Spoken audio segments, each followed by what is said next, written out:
이번 영상에서는 라그랑쥬 승수법의 적용, 고전 역학적 문제 상황 해결과 최적화 이론에 대해 발표해 보도록 하겠습니다. 해밀턴의 원리란 운동하는 입자들로 이루어진 어떠한 개가 따를 수 있는 수많은 경로 중 실제로 자연이 선택하는 경로는 액션을 최소화시키는 경로이다 라는 원리입니다.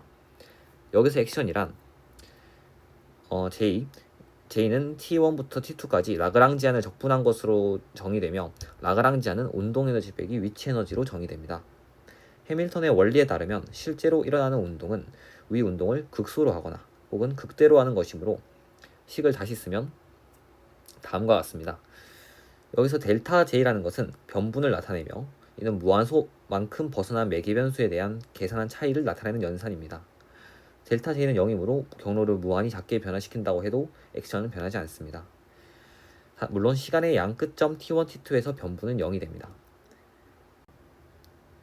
그럼 본격적으로 변분법에 대해서 자세하게 알아보도록 하겠습니다. 미적분에서는 어떤 함수가 있을 때 그 매개변수의 미소 변화에 따른 함수값의 미소 변화를 관찰합니다. 마찬가지로 변분법에서도 그 매개변수인 함수의 미소 변화가 있을 때 범함수의 미소 변화가 어떤 관계가 있는지를 다룹니다. 앞서 해밀턴의 정리에서 범함수를 최대나 혹은 최소로 만드는 경우를 자연히 선택하게 되는데 이러한 최대값이나 최소값을 정류값이라 하며 범함수를 최대 혹은 최소로 만드는 함수를 정류함수 혹은 정류점이라 합니다. 범함수란 함수를 입력하여 숫자를 출력하는 함수로 예를 들어 아래의 범함수가 대표적인 예시입니다. 아래의 범함수에서 정류점은 yx가 0일 때입니다. 변분법의 보조 정리는 fx가 구간 a, b에서 연속인 함수일 경우 임의의 염속함수 gx에 대하여 인테그랄 a부터 b까지 fx 곱하기 gx는 0이 항상 성립한다면 구간 a, b에서 fx는 0이다 라는 정리입니다. 이는 직관적으로 매우 당연한 정리입니다. 임의의 연속함수 gx에 대하여 성립해야 되기 때문에 구간 a, b를 적분한 값이 항상 0이 되려면 fx는 0이 되어야 할 것입니다. 이러한 변분법의 보조 정리를 이용하여 두 점 사이를 지나는 곡선의 최소 길이가 되는 곡선은 어떤 곡선인지 증명해 보도록 하겠습니다. 범함수 JY를 다음과 같이 설정합시다. 이때 루트 1 플러스 Y'의 제곱은 두 점을 지나는 곡선의 길이 공식으로 미적분에서 배웠을 겁니다. 이제 이 다음과 같은 범함수가 최소가 되는 Y를 찾아야 할 것입니다. 따라서 최적의 Y를 찾기 위해 함수의 미소 변화를 가져오겠습니다.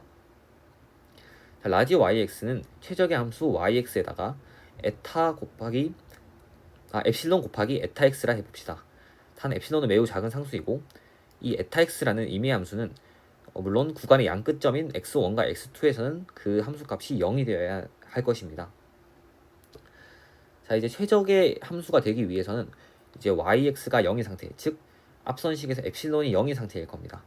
그 엡실론이 0인 상태에서 변분이 0이 돼야 되므로 dj d 엡실론은 0이 돼야 될 것입니다. 따라서 dj d 엡실론은 미분법에 따라서 다음과 같이 식이 정리되고 라지 yx는 스몰 yx 플러스 엡실론 에타 x에서 x에 대하여 두 양변을 미분하면 라지 y'은 스몰 y' 더하기 엡실론 곱하기 에타 프라임 x 이므로 이 식을 엡실론에 대해서 미분하면 dy 프라임 d 엡실론은 이제 에타 프라임 x가 될 것입니다. 물론 이제 엡실론이 0일 때이므로 라지 yx는 스몰 yx 즉 최적의 해가 될 것이고 식을 정리해서 쓰면 j를 엡실론에 대해서 미분할 식은 인테그랄 x1부터 x2까지 루트 1 플러스 y'의 제곱분의 y 프라임 에타 프라임 x가 될 것입니다. 자, 이제 부분적분법에 따라 식은 다음과 같이 정리됩니다. 우선 앞의 식을 부분적분법에서 앞의 항을 보면 에타 x1과 에타 x2는 0이므로 앞의 식은 날아가게 됩니다. 따라서 뒤의 식만 남게 되고 변분법의 보조 정리에 따라서 두 함수가 곱해져 있을 때 항상 0이 되려면 앞의 항이 0이 돼야 되므로 뒤의 항이 0이 돼야 되므로 ddx y 분의 루트 1 플러스 y' 제곱분의 y'은 0이므로 따라서 루트 1 플러스 y'의 제곱분의 y'은 상수가 됩니다. 따라서 이 식을 정리하면 y'이 상수가 되므로 이를 적분하면 y는 직선이 됩니다. 따라서 우리 예시에서 봤듯 두 점을 지나는 곡선 중 길이가 최소가 되는 지점은 직선인 것을 증명하게 되었습니다. 이제 이를 일반화시켜 보겠습니다. j1을 인테그랄 x1부터 x2까지 라지 f를 적분한 것으로 주어지면 j1을 미분했을 때 0이 되는 지점을 구해야 할 것입니다. 그런데 변분법에서는 y와 y'만이 별량이기 때문에 독립인 x는 고려하지 않습니다. 따라서 전미분과 달리 변분에서 f의 변분은 y에 대한 편미분항과 y'에 대한 편미분항만 남게 됩니다. 이제 이를 바탕으로 j1을 미분하게 되면 첫 번째 식처럼 라운드 f를 대문자 y에 대해서 편미분한 것, 그 다음에 라지 y 프라임에 대해서 편미분한 것, x에 대해 편미분한 게 원래는 나오겠지만 x에 대한 편미분항은 고려하지 않고 앞에 예시와 마찬가지로 에타 x로 식을 표현해주면 인테그랄 x1부터 x2까지 라운드 f 라운드 y의 에타 x 더하기 라운드 f 라운드 y 프라임의 에타 프라임 x로 주어지게 됩니다. 이제 오른쪽 강을 부분 적분하면 앞선 예시랑 똑같은 과정이죠. 두 항이 나올 텐데 앞에는 마찬가지 에타의 정의상 x1과 x2 즉 시간의 양 끝점에서는 변분이 0이므로 마이너스 인테그랄 x1부터 x2까지 ddx 라운드 f 라운드 y 프라임 에타 x만 남게 됩니다. 이제 이를 대입한 다음 묶어내는 과정을 진행해 보겠습니다. 자, 다시 주어진 식 인테그랄 x1부터 x2까지 라운드 f 라운드 y 에타 x와 라운드 f y 프라임에 대한 에타 x식이 있을 겁니다. 자, 변분인 상황이므로 에타가 엡실론이 0인 상황이고 라지 y 대신 스몰 y 즉 최적의 y를 넣어주면 그 세 번째 줄과 같이 인테그랄 x1부터 x2까지 라운드 f 라운드 y 마이너스 ddx 라운드 f 라운드 y 프라임 곱하기 에타 x는 0이 됩니다. 마찬가지 변분법의 보조 정리에 의해 앞에 항이 0이 되고 이것을 우리는 오일러 라그랑주 방정식이라고 부르게 됩니다. 여기서 좀 더 나아가 라그랑주 승수법은 제한 조건이 있을 경우 그 제한 조건이 있는 문제를 제한 조건이 없게 변형해서 최적화 문제를 푸는 방법입니다. 만약 구속 조건 g, y, x = 0이 있다면 앞선 오일러 방정식에서 람다 곱하기 라운드 g, 라운드 y라는 구속항이 추가됩니다. 이제 이를 바탕으로 관련 예시 혹은 예시 문제, 고전 역학적 문제를 풀어보겠습니다. 다음과 같은 상황은 반구 위에 공을 올려둔 뒤 공이 천천히 떨어지게 되겠죠. 그랬을 때 반구를 벗어나는 그 지점의 높이 h를 구하는 문제입니다. 여기서의 구속 조건은 f, r, 세타라 했을 때 라지 r이 스몰 r과 같아지는 지점입니다. 이 문제를 극좌표로 변환해서 풀 거기 때문에 극좌표 상에서의 라그랑지안은 2분의 1 m r 프라임 플러스 r 세타 프라임의 제곱 빼기 위치 에너지죠. mg r 사인 세타가 될 것입니다. 조건은 라지 r과 스몰 r이 같아지는 지점이므로 r은 라지 r 그리고 이것을 r에 대해서 미분하게 되면 r 프라임 그리고 r 더블 프라임은 0이 되죠. 그러면 이제 우리가 앞에서 봤던 오일러 라그랑주 승수법에서 사용되는 방정식이 각각 r과 그리고 세타에 대해서 편미분해서 식을 정리해주면 r의 두 식을 구할 수 있습니다.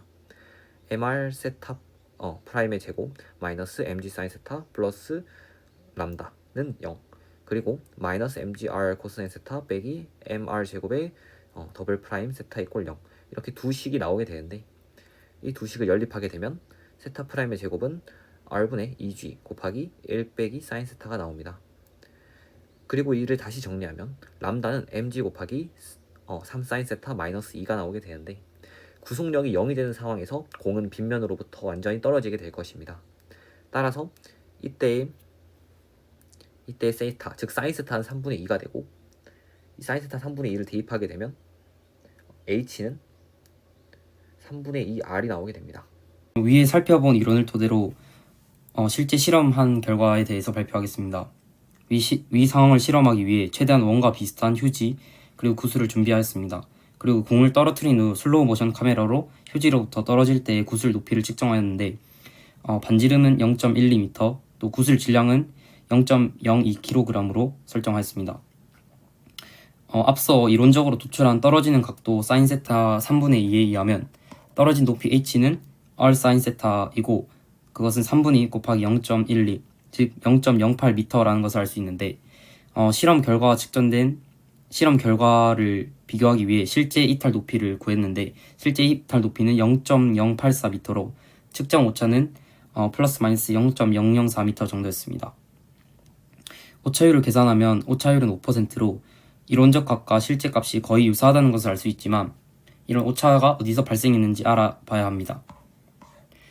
저희가 오차의 원인을 조사한 결과 실제 구슬이 질량 중심이 바닥보다 약간 위에 있어서 반지름 R로 단순화 모델보다 약간 더 높은 곳에서 이탈할 수 있고, 두 번째로는 실험에 사용한 궤도는 완전한 반원이 아닌 종이 재질로 약간 찌그러져 있었을 수 있기 때문에 궤도 경사가 실제보다 조금 가파르게 작용했을 가능성이 있습니다.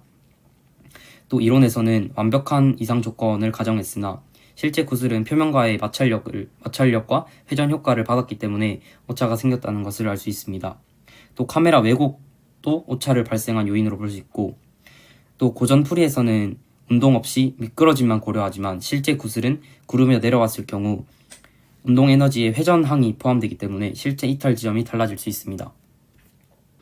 이 라그랑즈 승수법을 물리 상황에 적용을 이제 빗면에 구르는 이제 구체인 물체의 상황에 적용을 해보겠습니다. 이 그림은 이제 구형의 물체가 이제 빗면을 따라서 내려오는 평범한 이제 물리적 상황인데, 이제 일반적인 물리적 문제와는 다르게 이제 병진 운동과 함께 회전 운동을 같이 고려하여서 생각을 해보겠습니다. 네, 우선 고전 역학적으로는 이제 구의 총 에너지를 병진 운동 에너지 그리고 변진 운동 에너지와 회전 운동 에너지 그리고 위치에 따른 포텐셜 에너지를 합으로 보는데, 구가 미끄러지지 않고 구른다는 것은 이제 회전 운동이 병진 운동과 일정한 관계를 갖는다는 뜻이고, 이때의 각속도는 이제 A분의 V라고 볼 수 있습니다. 이 관계를 바탕으로 이 시간에 대해서 미분하면 가속도에 대한 방정식을 얻을 수 있고, 이제 결국은 각속도가 가속도 A는 7분의 5 G 사인 세타라는 결과를 얻을 수 있습니다. 이 결론은 이제 병진과 회전을 동시에 고려했을 때 얻어지는 값으로 단순히 경사면을 미끄러지는 일반적인 물리 문제의 경우와는 달리 G 사인 세타보다 작은 가속도가 나옴을 보여줍니다. 즉 회전에 의한 에너지 소모가 병진 운동의 가속도를 줄이는 역할로 나타나는 것입니다. 이 똑같은 결과를 라그랑주 방정식을 이용해서도 도출할 수가 있습니다. 이 방식은 이제 에너지 시간 변화가 아닌 라그랑지안 즉 운동 에너지 빼기 위치 에너지의 미분을 통해 운동 방정식을 도출하는데, 이것을 이제 계산을 하고 미분을 하면 동일한 가속도 결과인 7분의 5g 사인 세타를 얻게 됩니다. 이를 이용해서 저는 제가 실제로 틀렸던 물리학 1 수준의 문제를 이런 개념을 도입해서 계산을 해보는 연습을 해보겠습니다. 우선 여기서 아까와 마찬가지로 이 빗면의 상황에 이제 마찰력이 적용된다는 가정하에 이 문제의 풀이를 또 색다르게 해볼 건데, 빗면에 의한 가속도가 g 사인 세타일 때 이제 아까와 같은 과정을 거치면 마찰력을 고려한 가속도는 7분의 5g 사인 세타가 됩니다. 네. 그리고 이제 A의 변이와 B의 변이를 구하면 이제 A의 변이는 5분의 9L이고 B의 변이 말고 A와 B의 평균 속도를 각각 구하면 4분의 5V, 4분의 1V가 되고 A의 변이는 9분의 5L이 됩니다. 그리고 이와 더불어서 이제 추가적인 물리학 공식을 이용하면 빗면으로 인한 가속도는 8L분의 27V 제곱이라는 결론이 도출되지만, 이제 이 빗면의 마찰력을 고려하고 회전 운동을 고려한 그 가속도를 구하면 7분의 5배가 되기 때문에 네, 빗면의 가속도는 40L분의 189V제곱이 된다는 것을 알 수가 있습니다. 라그랑주 승수법은 역학적 상황뿐 아니라 경제적 상황에서 유용히 사용될 수 있습니다. 특히 소비자는 제한된 예산 내에서 자신의 효용을 극대화하려고 하는데 이를 통해 어떤 소비 선택이 최적인지를 분석할 수 있습니다. 예시 상황을 하나 설정해 보자면 소비자는 두 재화 XY를 소비한다고 가정하고 각 재화의 가격은 PX, PY, 예산은 1로 가정합니다. 효용 함수는 코브 더글라스라는 형태로 주어지게 되고 최적화 문제에서 라그랑주 함수를 구성하고 편미분 조건, 즉 1차 조건을 구성한 뒤 위 조건들을 정리하여 한계 효용 대비 가격 비율의 균형 조건을 얻을 수 있습니다. 이런 라그랑주 승수법을 활용해서 소비자의 효용을 극대화하는 경제학에서의 라그랑주 승수법의 활용도 존재하고 이를 토대로 환경과 자원 관리에서의 라그랑주 승수법에도 위 예시처럼 적용을 해볼 수 있습니다. 기업 또는 사회가 제한된 자원 또는 비용 하에서 생산량 또는 효율을 최대화하려는 목적에 사용됩니다.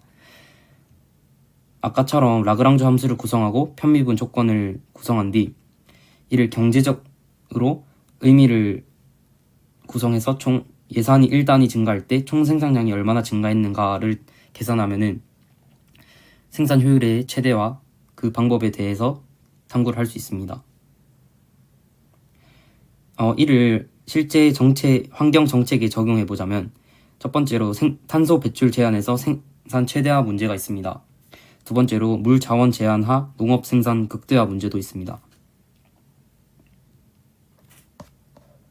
마지막으로 결론입니다. 이 탐구는 뉴턴 역학의 한계를 극복하고 물리학적 현상을 보다 심층적으로 이해하기 위한 해석 역학의 유용성을 명확히 입증하는 데 있었습니다. 저희가 해밀턴의 원리, 변분법, 오일러 라그랑주 방정식, 그리고 라그랑주 승수법까지 많은 이론을 살펴보면서 이를 실제 물리 이론에 적용하고 또 자연이 작용을 최소화하는 방향으로 움직인다는 근본적인 원리를 따른다는 것을 중심 개념으로서 저희가 확인을 할 수 있었습니다. 이번 탐구는 단순한 문제 해결을 넘어서 물리학의 근본 원리에 대해서 철학적이고 수학적인 깊이를 더하는 매우 의미 있는 탐구 기회였습니다. 또한 복잡한 기회를 분석하는 데 있어 해석역학의 강력한 도구로서 가치를 실질적으로 증명하는 계기가 되었습니다. 이상으로 저희의 발표를 마치겠습니다. 감사합니다.